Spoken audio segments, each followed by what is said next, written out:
ये कहानी शुरू होती है ब्राजील से, जहां हम आर्थर नाम के इस आदमी को देखते हैं। आर्थर एक रेस्टोरेंट में होता है जब उसकी मुलाकात इस लड़की से होती है।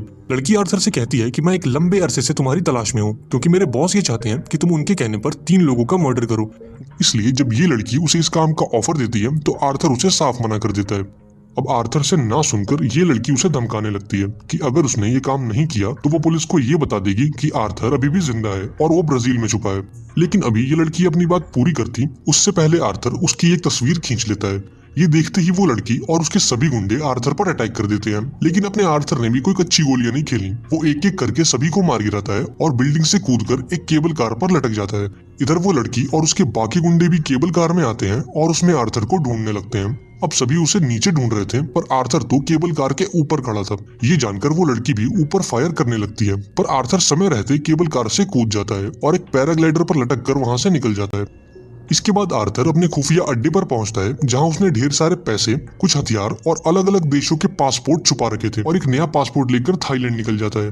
थाईलैंड पहुंचकर उसकी मुलाकात मे से होती है। मे और आर्थर एक दूसरे को पहले से जानते थे, क्योंकि आर्थर अपने हर मिशन के बाद थाईलैंड आकर ही छुपता था। दरअसल में एक रिजॉर्ट की मालकिन है और उसका रिजॉर्ट शहर से काफी दूर है और इसलिए ये जगह आर्थर के छुपने के लिए बिल्कुल परफेक्ट थी।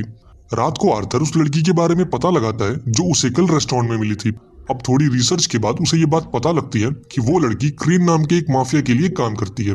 इधर आर्थर ये डिसाइड करता है कि वो कुछ दिनों तक थाईलैंड में ही छुपा रहेगा, ताकि वो क्रेन और उसके लोगों की नजरों से बचा रहे। एक दिन जब मे रिजॉर्ट के रिसेप्शन पर होती है, तब एक लड़की उसके पास आती है और उससे एक फर्स्ट एड किट मांगती है। उस लड़की को देखकर ऐसा लग रहा था मानो किसी ने उसे बुरी तरह से पीटा हो। रात को जब मे बीच पर होती है तो वो देखती है कि दूर खड़ी एक बोट पर एक आदमी उस लड़की को बुरी तरह से पीट रहा है। वो भागकर आर्थर के पास आती है और उससे उस लड़की को बचाने के लिए कहती है। अब पहले तो आर्थर इसके लिए नहीं मानता, पर मे के फोर्स करने पर वो लड़की को बचाने चला जाता है। बोट पर पहुंचकर वो देखता है कि फ्रैन नाम का एक आदमी उस लड़की को बुरी तरह से पीट रहा है। यहाँ आर्थर और फ्रैन आपस में भिड़ जाते हैं और इस हाथापाई में फ्रैन की जान चली जाती है। इसके बाद आर्थर मे से कहता है कि तुम इस लड़की को किनारे तक ले जाओ, तब तक मैं इस बोट और इस लाश को ठिकाने लगाकर आता हूँ। खैर, आर्थर बोट से निकलकर उसे एक धमाके से उड़ा देता है और फौरन जीना के पास आकर उससे उस तस्वीर के बारे में पूछता है। यहाँ खुलासा होता है कि ये दोनों भी क्रेन के ही आदमी हैं और बोट पर जो लड़ाई हो रही थी वो सिर्फ एक नाटक था, ताकि जीना और आर्थर एक दूसरे से मिल सके। दरअसल क्रेन का प्लान था कि आर्थर जीना की जान बचाएगा और फिर जीना उसे अपने प्यार के जाल में फंसा लेगी, और जब ये दोनों एक दूसरे से प्यार करने लगेंगे तो क्रेन जीना की किडनैपिंग कर लेगा और उसकी आजादी के बदले में आर्थर को क्रेन की सभी बातें माननी होंगी। जीना आर्थर को बताती है कि क्रेन ने उसे ब्लैकमेल करके ये सब करवाया है। दरअसल जीना एक ऑर्फनेज चलाती है जहां वो अनाथ बच्चों की देखभाल करती है। अब क्रेन ने उसे धमकी दी थी कि अगर वो इस प्लान में शामिल नहीं होगी तो वो उसके बच्चों को मार देगा, और इसलिए जीना को ना चाहते हुए भी क्रेन के प्लान में शामिल होना पड़ा। ये सब जानकर आर्थर ये डिसाइड करता है कि वो क्रेन को उसी के प्लान में फंसाकर मार देगा। अगले दिन आर्थर ये देखता है कि क्रेन के कुछ लोग उस पर नजर रखे हुए हैं। ये देखते ही वो जीना के पास आता है और उसका हाथ पकड़कर बीच पर टहलने लगता है, ताकि क्रेन के लोगों को लगे कि उनका प्लान काम कर रहा है। ऐसे ही दिन बीतने लगते हैं और इन दोनों को एहसास ही नहीं होता कि ये दोनों सच में एक दूसरे से प्यार करने लगे थे। एक रात जब आर्थर और जीना बीच पर होते हैं तो आर्थर उसे अपनी पूरी कहानी बताता है।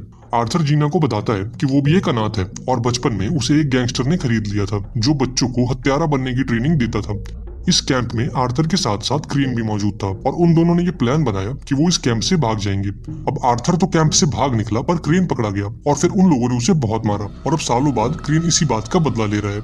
अब ये सब सुनकर जीना को भी काफी बुरा लगता है और वो आर्थर को गले से लगा लेती है। अगले दिन जब ये दोनों बीच पर होते हैं तो क्रेन के प्लान के मुताबिक उसके लोग जीना को किडनैप कर लेते हैं और आर्थर को लेकर क्रेन के पास आते हैं। आर्थर ये फैसला करता है कि वो क्रेन को देखते ही उसे मार देगा, लेकिन उसका ये प्लान धरा का धरा रह जाता है, क्योंकि क्रेन बड़ी ही चालाकी से उसे एक ऐसे चेयर पर बिठा देता है जिसके नीचे बॉम्ब लगा है, और अगर आर्थर ने इस चेयर से उठने की कोशिश की, क्रेन आर्थर से कहता है कि अगर तुम्हें जीना को जिंदा देखना है तो मेरे बताए इन 3 लोगों को मार दो। हर मिशन को पूरा करने के बाद तुम जीना से वीडियो कॉल पर बात कर पाओगे। अब आर्थर को ना चाहते हुए भी क्रेन की बात माननी पड़ती है, क्योंकि अगर उसने ऐसा नहीं किया तो क्रेन जीना को मारने में जरा भी देरी नहीं करेगा। इसके बाद क्रेन आर्थर को एक ट्रैकर और उसके पहले टारगेट की फोटो देता है। आर्थर के पहले टारगेट का नाम था क्रिल, जो कि अफ्रीका का सबसे बड़ा हत्यारा है और फिलहाल वो मलेशिया की पेंजारा जेल में बंद है। ये जेल समंदर के बीचों बीच बनी है और इसकी दीवारें लगभग 100 फीट ऊंची हैं। इस खतरनाक जेल से कोई भी कैदी भाग नहीं सकता, और अगर किसी कैदी ने हिम्मत करके पानी में छलांग लगा भी दी तो उसे शार्क्स का खाना बनने में देरी नहीं लगेगी। इसके बाद आर्थर मलेशिया आता है और अपने मिशन की प्लानिंग में लग जाता है। इस दौरान उसे ये बात पता लगती है कि इस जेल में सिर्फ मोस्ट वांटेड अपराधियों को रखा जाता है। इसलिए आर्थर मलेशिया के सभी मोस्ट वांटेड अपराधियों की लिस्ट निकालता है और उनमें से एक अपराधी को चूज करता है जिसके फेस पर एक डाइस का टैटू बना होता है। यहाँ आर्थर भी अपने चेहरे पर वही टैटू बना लेता है ताकि वो उस अपराधी के हुलिये को मैच कर सके। इसके बाद वो मार्केट जाता है ताकि वो मिशन में लगने वाली चीजों को खरीद सके। सबसे पहले वो एक लोकल गुंडे से मिलता है और उससे बॉम्ब बनाने का सामान ले लेता है।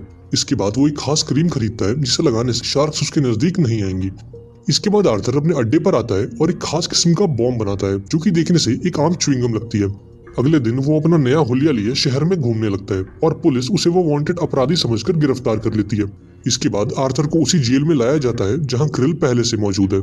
जेल में आकर आर्थर देखता है कि क्रिल के बॉडीगार्ड्स हमेशा उसके साथ रहते हैं क्योंकि इस जेल में उस पर कई जानलेवा हमले हो चुके हैं। यहाँ एक साथी कैदी आर्थर को बताता है कि आज क्रिल पर फिर से एक जानलेवा अटैक होने वाला है, लेकिन इस बार जब क्रिल पर अटैक होता है तो आर्थर उसे बचा लेता है। ये देखकर क्रिल काफी खुश होता है और आर्थर को अपने साथ डिनर पर बुलाता है। जब आर्थर खाने पर पहुंचता है तो वो देखता है कि क्रिल पूरे कमरे में अकेला है और मौका पाते ही वो उस पर अटैक कर देता है और उसका गला दबाकर उसे जान से मार देता है। इसके बाद वो क्रिल के सूप में जहर मिलाता है ताकि सबको ऐसा लगे कि उसकी मौत एक मर्डर नहीं बल्कि एक एक्सीडेंट है।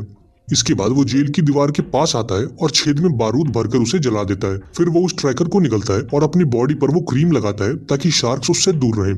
बारूद के फटने से दीवार टूट जाती है और आर्थर वहां से निकलकर पानी में कूद जाता है। जेल से थोड़ी ही दूरी पर क्रेन की टीम मौजूद थी और उन्होंने आर्थर के ट्रैकर की मदद से उसे पानी से बाहर निकाल लिया। ऊपर आते ही उसने सबसे पहले जीना को कॉल किया और उसे सही सलामत देखकर उसकी जान में जान आई। यहाँ क्रेन ने आर्थर को बताया कि अगले टारगेट को मारने के लिए उसके पास केवल 36 घंटों का वक्त है।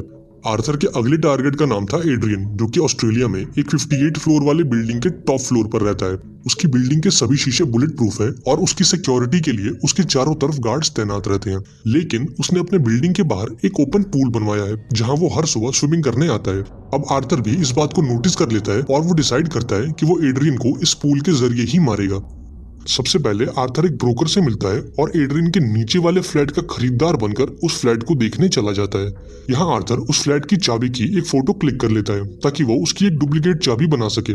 इसके बाद आर्थर एक खास किस्म का केमिकल बॉम्ब बनाता है जो कि मोटे से मोटे ग्लास को भी तोड़ सकता है। पूरी प्लानिंग के बाद वो भेस बदलकर बिल्डिंग में एंटर होता है और उस फ्लैट की खिड़की से निकलकर एड्रियन के फ्लैट की तरफ बढ़ने लगता है। आर्थर एक केबल और कुछ गैजेट्स की मदद से पूल तक पहुंच जाता है और उसमें ड्रिल करके अपने बनाए केमिकल बॉम्ब्स को फिट कर देता है। इसके बाद जब एड्रियन पूल में आता है तो आर्थर उस बॉम्ब को ब्लास्ट कर देता है और एड्रियन 58th फ्लोर से गिरकर मारा जाता है। आर्थर ने अपने दूसरे टारगेट को भी मार दिया और रूल के मुताबिक वो जीना से बात कर सकता है। लेकिन इस बार जब आर्थर जीना को कॉल लगाता है तो जीना बड़ी ही चालाकी से उसे उस बोट का नंबर दिखा देती है जिस पर क्रेन के लोगों ने उसे कैद कर रखा है। बोट का नंबर मिलते ही वो उसकी लोकेशन का पता लगा लेता है और फिर एक हेलीकॉप्टर को हायर करके वहां तक पहुंचता है, लेकिन वो बोट वहां नहीं होती। इसलिए वो उस बोट को ढूंढता हुआ समंदर में आगे निकल जाता है और थोड़ी ही देर में उसे वो बोट दिख भी जाती है। वो बोट से थोड़ी दूरी बनाकर जंप लगाता है और चुपके से बोट तक पहुंच जाता है, लेकिन उसकी ये बहादुरी किसी काम नहीं आती क्योंकि जल्द ही गुंडे उसे पकड़ लेते हैं और क्रेन के पास लेकर आते हैं। हालांकि क्रेन ने उसे मारा नहीं बल्कि एक लास्ट वार्निंग दी कि अगर उसने फिर से ऐसा कुछ किया तो जीना के साथ साथ वो भी मारा जाएगा। अब आर्थर के पास कोई ऑप्शन नहीं था, इसलिए वो अपने तीसरे और आखिरी मिशन को पूरा करने निकल गया। आर्थर के अगले टारगेट का नाम था मैक्स, जो कि एक वेपन डीलर है। मैक्स बल्गेरिया में रहता है और उसका घर किसी आर्मी बंकर से कम नहीं है। वहां जाना तो दूर, कोई उसके आसपास भटक भी नहीं सकता। बिल्डिंग के हर कोने में कैमरास लगे हैं और यहाँ का हर गार्ड आधुनिक और खतरनाक हथियारों से लैस है। जब आर्थर इस मिशन की प्लानिंग कर रहा होता है तब वो नोटिस करता है कि क्रेन उससे अपना कंपटीशन खत्म करवा रहा है। आर्थर ने पहले ही क्रिल और एड्रियन को मार दिया है और अगर उसने मैक्स को भी मार दिया तो क्रेन इस दुनिया का सबसे बड़ा माफिया बन जाएगा। लेकिन ये सब जानते हुए भी उसे इस मिशन को कंप्लीट करना ही होगा वरना जीना मारी जाएगी। अपनी रिसर्च में उसे ये बात पता लगती है कि आजकल मैक्स की तबीयत कुछ ठीक नहीं रहती और इसलिए कल एक मेडिकल हेलीकॉप्टर मैक्स के घर पर लैंड होने वाला है। उस हेलीकॉप्टर में डॉक्टर्स की एक टीम होगी जो मैक्स की सेहत की जांच करेगी। अगले दिन आर्थर उस हॉस्पिटल में पहुंचा जहां से ये हेलीकॉप्टर टेक ऑफ करने वाला है। वो चुपके से हेलीपैड तक पहुंचा और हेलीकॉप्टर के लगेज कंपार्टमेंट में छुप गया। जब डॉक्टर्स की टीम मैक्स के घर पहुंची तो उनके साथ साथ आर्थर भी पहुंच गया। बिल्डिंग में एंटर होते ही उसने सभी कैमरास को जाम कर दिया ताकि गार्ड्स को कुछ भी दिखाई ना दे। कैमरास के बंद होते ही मैक्स को एक सेफ रूम में लाया गया ताकि उसे इस हमले से बचाया जा सके। लेकिन अपना आर्थर तो पहले से ही उस सेफ रूम में मौजूद था। दरअसल वो बिल्डिंग में बने एसी वेंट्स की मदद से उस कमरे तक पहुंच गया था। यहाँ मैक्स को लगा कि अब आर्थर उसे मार देगा, लेकिन उसने ऐसा नहीं किया, बल्कि उसने उसे क्रेन का पूरा प्लान बताया कि कैसे वो सभी को मारकर दुनिया का सबसे बड़ा माफिया बनना चाहता है। आर्थर ने मैक्स को कहा कि अगर हम दोनों मिलकर क्रेन को ही मार दें तो तुम दुनिया के सबसे बड़े माफिया बन जाओगे। अब मैक्स को भी ये डील पसंद आ गई और फिर इन दोनों ने एक प्लान बनाया कि वो दोनों मैक्स की मौत का झूठा नाटक करेंगे और जब क्रेन के लोग मैक्स की लाश को देखने आएंगे तो उस वक्त क्रेन यॉर्ड पर अकेला होगा और तब उसे मारना कोई बड़ी बात नहीं होगी। प्लान के मुताबिक आर्थर एक धमाका करता है जिससे मैक्स पानी में गिर जाता है और फिर वो मैक्स को पानी के रास्ते एक बीच तक ले आता है। इसके बाद वो क्रेन को कॉल करता है और उसे बताता है कि मैक्स की लाश उसकी सबमरीन में पड़ी है। ये सुनकर क्रेन अपने लोगों को मैक्स की लाश ढूंढने के लिए भेज देता है। इधर दूसरी तरफ आर्थर ने उनके स्वागत का पूरा इंतजाम कर रखा था। उसने हर दरवाजे पर बॉम्ब और ऑटोमेटिक गन्स लगा रखी थी। अब जैसे ही क्रेन के लोग यहाँ पहुंचते हैं, आर्थर उन सभी पर पागलों की तरह गोलियां बरसाने लगता है।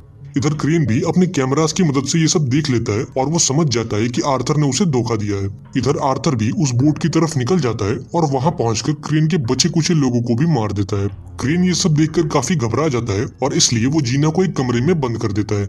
इसके बाद वो बोट में लगे बॉम्ब को एक्टिवेट करता है और वहां से निकलने लगता है, लेकिन अभी क्रेन यहाँ से भाग पाता उससे पहले आर्थर उस पर अटैक कर देता है। ये दोनों काफी देर तक एक दूसरे से लड़ते रहते हैं, लेकिन इस लड़ाई में आर्थर क्रेन पर भारी पड़ता है। वो क्रेन को एक जंजीर में बांध देता है और फौरन जीना के पास पहुंचता है। आर्थर जीना को एक छोटे सबमरीन में बिठाकर उसे बोट से अलग कर देता है, लेकिन अभी वो खुद बोट से बाहर निकल पाता उससे पहले ही वो बॉम्ब ब्लास्ट हो जाता है।